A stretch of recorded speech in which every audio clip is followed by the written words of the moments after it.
నమస్కారం. సుప్రభాత ఘంటారావానికి స్వాగతం. ముందుగా ప్రధాన అంశాలు. ఢిల్లీ రైల్వే స్టేషన్లో తొక్కిసలాటలో 15 మంది దుర్మరణం. ప్రయాగ్రాజ్ వెళ్లే రైళ్లు ఆలస్యంగా రావడంతో దుర్ఘటన.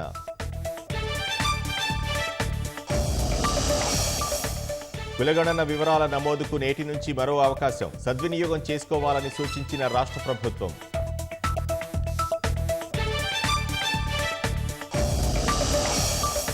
ఎమ్మెల్సీ కోడ్ లేని జిల్లాల్లో ఇందిరమ్మ ఇళ్ల నిర్మాణం ప్రారంభించండి. డిజిటల్ భూ సర్వేకు అధునాతన పరిజ్ఞానాన్ని వాడాలన్న భట్టి. సంచలనం సృష్టించిన ఫోన్ ట్యాపింగ్ కేసులో కీలక మలుపు. హరీష్ రావు పేషి, మాజీ ఉద్యోగి వంశీకృష్ణ సహా మరో 2 అరెస్ట్. హైదరాబాద్లో వేర్వేరు చోట్ల విలువైన భూములు, విల్లాలు గుర్తింపు. 100 కోట్లకు పైగా అక్రమాస్తులు కూడబెట్టిన గచ్చిబౌలి ఏడీఈ సతీష్.